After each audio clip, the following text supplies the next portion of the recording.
Matt, thanks for being with us. It's great to be here.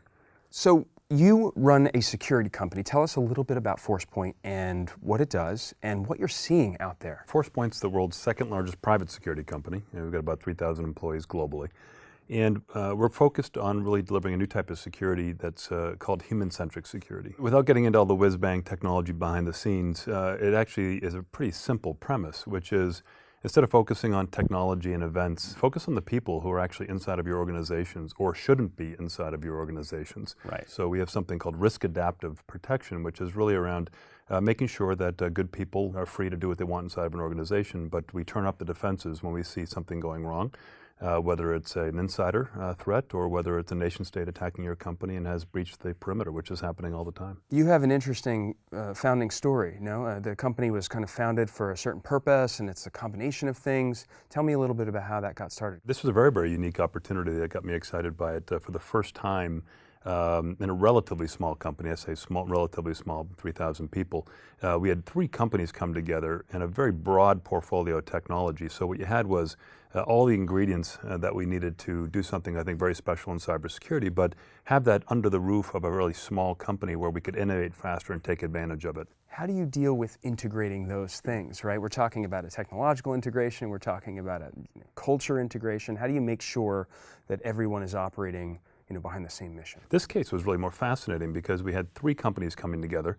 Very quickly after that, we bought two additional ones. So we had five companies coming together that were on completely different pages. And it was actually a benefit because we had an opportunity to put in place for the first time a new culture inside of the company. Can you do that? Can you just insert a new culture? Well, I think it's a growing process, right? I mean, it takes a lot of time. I probably spend 65% of my time on trying to build a culture. Getting to know as many people as you can, setting leadership expectations, hiring and firing and promoting by those expectations. So the company has to go through a couple of cycles for it to actually take hold, but I'm super proud of the team. I mean, it's taken hold and it's one of empowerment. If you do it right and you put the right investments in, it becomes sort of this virtuous cycle and it's starting to take off.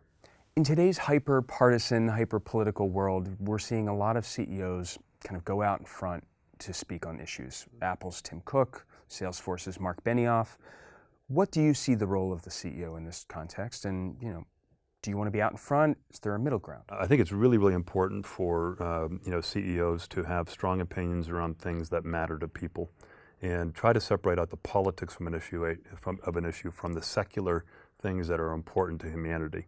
Certain equal rights, I think, are critical, right? Equal pay are critical.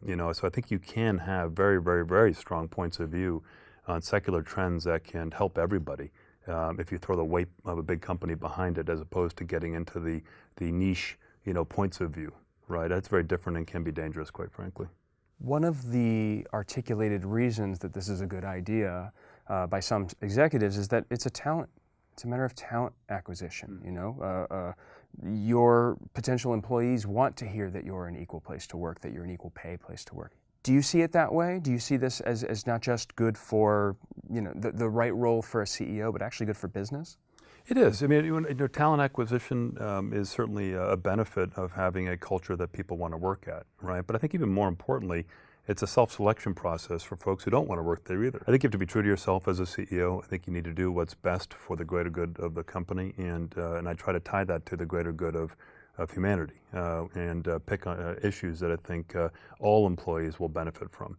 Diversity is an interesting term. We prefer to use diversity and inclusion. It's a little bit, so I think how you speak about these issues, which ones you back are critical, because to your point, it will define the culture. And not just will it attract talent in some cases, it will keep talent away if you don't get that mix right. But every company is different, and I think that is the role of the CEO, to sort of find that right mix for a particular company at a particular time. What do you see business's role in society, today? I realize that's an enormous question, but it's definitely on our minds right now as we think about globalization and, of course, technology as it cascades across different nations. I would hope that the largest of companies in particular can have a sort of altruistic, sort of purist approach to social responsibility, and try to understand now that they're part of the world's infrastructure. If you look at the largest ones who have crossed $1 trillion, as we were talking about, what does that stand for? What does it mean? And it's a very complicated question, right? It involves maybe being a little bit less profitable for the greater good,